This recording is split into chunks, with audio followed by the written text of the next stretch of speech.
यहाँ हिंदू महिलाएं इमाम हुसैन अलैहिस्सलाम के दुलदुल घोड़े को अपना नजराना पेश करती हैं।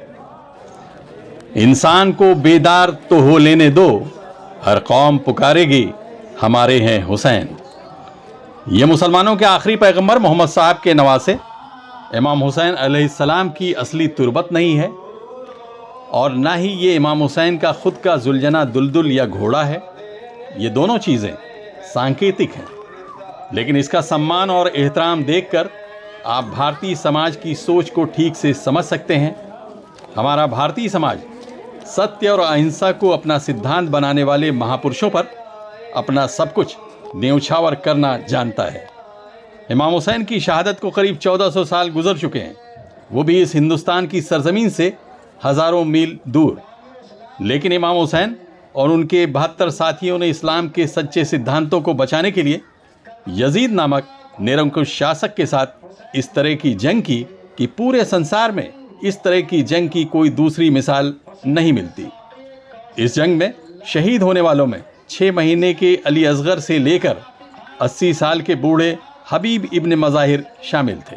अरब की तपती ज़मीन पर 3 दिनों की भूख प्यास की हालत में इमाम हुसैन के 72 साथी शहीद कर दिए गए।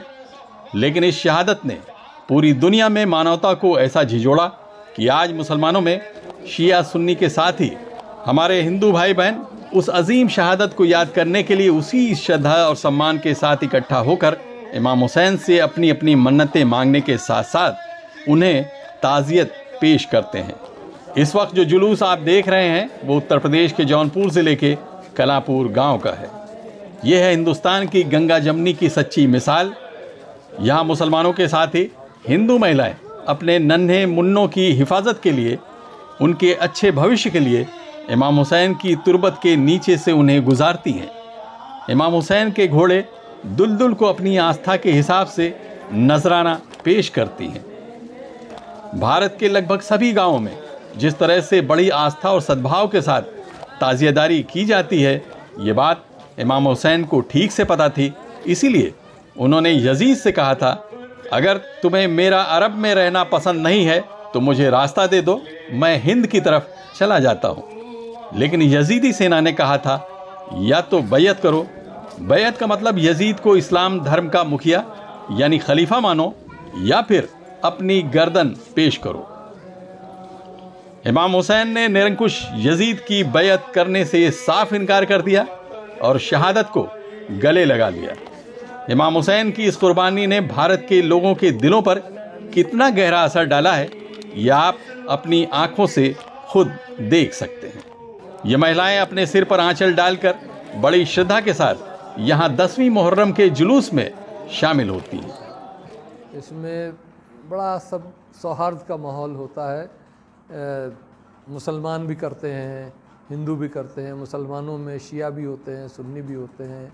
यहाँ पर 10 मुहर्रम को जो अलम उठता है उसमें सुन्नियों की तरफ से बहुत हार फूल मालाएं पहनाई जाती हैं, और हिंदू जो हैं वो ताज़िया रखते हैं, अपने घर पे ताज़िया रखते हैं, और जब ताज़िए का जुलूस निकलता है तो वो उसमें लाके पहुँचाते हैं और फिर साथ साथ करबला तक जाते हैं, उसको दफन करवाते हैं।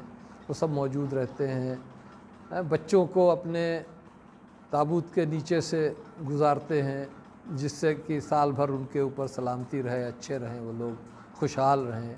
ये सब मनौतियाँ होती हैं। चढ़ावा चढ़ाते हैं। चढ़ावे में यहाँ के ऊपर ट्रेडिशनली कोई बहुत बड़ी बड़ी चीज़ें नहीं होती हैं, थोड़ा सा खाने का सामान होता है और उसको वो लोग वहीं पे डिस्ट्रीब्यूट कर देते हैं। जैसे शिया लोग करते हैं बिल्कुल उसी तरह से वो भी लाते हैं, वो भी डिस्ट्रीब्यूट करते हैं।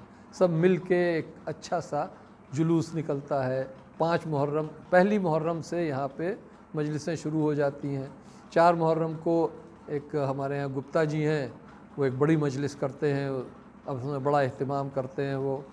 इसी तरह से 5 मुहर्रम को जुलूस निकलता है, उसमें सब लोग सम्मिलित रहते हैं। फिर 8 को जुलूस होता है, 7 को जुलूस होता है, 10 को जुलूस होता है। 10 के पहले जो रात होती है उसमें बड़ा जुलूस होता है।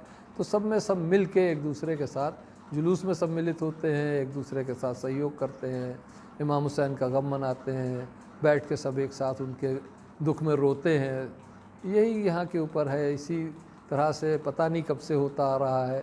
ये तो हमें नहीं मालूम कि कब से हो रहा है, लेकिन जब से हमने देखा है, जब से होश संभाला है, इसी तरह से होता रहता है। सिर्फ कोविड के 2 साल ऐसे निकल गए, 3 साल, जिसमें सब उस तरह से नहीं हुआ अपने अपने घर में लोगों ने किया, लेकिन वो जो एक बड़ा सब मिलजुल के करने वाली बात थी, वो इस साल फिर दोबारा से हुई। तो ये सौहार्द जो है, आपसी एकता जो बनी हुई है, तो इसके पीछे वजह क्या है, क्या रीज़न क्या है कि बड़ा ही इत्तेहाद देखने को मिलता है, सारी कौमें एक साथ और बड़े प्रेम है, एक दूसरे के साथ प्रेम है, लोगों की मनौतियाँ पूरी होती हैं। जब रामलीला होती है तो भी मतलब यहाँ पे बच्चे बड़े उसमें जाते हैं, बैठते हैं, देखते हैं, रामलीला में सम्मिलित होते हैं। तो मतलब वो एक है कि सब एक दूसरे के साथ मिलजुल के रहते हैं। शामिल था, जिज्ञासा शामिल थी कि इमाम साहब का जुलूस निकलने वाला है, इसलिए इसमें शरीक होना लाजमी है। और बड़ी भारी संख्या में लोग अपने अपने घरों से निकल करके इस जुलूस में आकर के इकट्ठा होते हैं और आस्था के अनुसार उनकी मन्नतें जो पूरी होती हैं इमाम साहब के साथ, अपने हाथों को जोड़ करके कहते हैं, इमाम साहब हमारी गलतियों को माफ़ कीजिए, हमारी ये मन्नतें हैं, आपने पूरी की थी, ये मन्नत रह गई, हमारी पूरी कीजिए।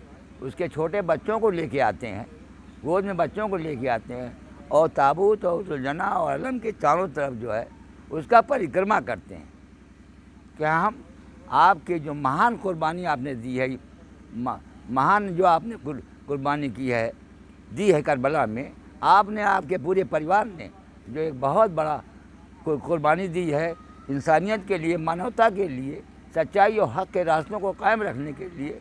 एक जालिम आदमी, कंस विचारधारा वाला यजीद, जो इंसानियत का मुखालिफ था, दुश्मन था, शत्रु था, उसके मुकाबले में आपने पूरे कुनबे को वो कुर्बान कर दिया, पूरे कुनबे की बलि चढ़ा दी आपने, और आज आपका नाम जिंदा है, उसका नाम नहीं है।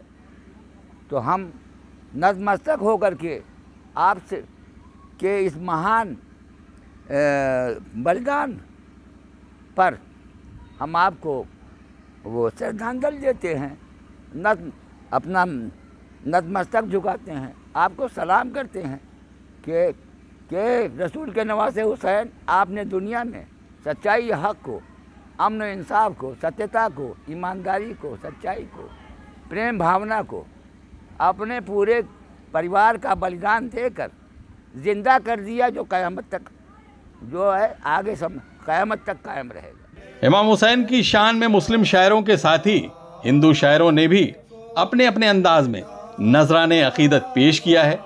मशहूर शायर डॉक्टर कुमार विश्वास लिखते हैं, जालिम का नाम मिट गया तारीख से, मगर वो याद रह गए जिन्हें पानी नहीं मिला।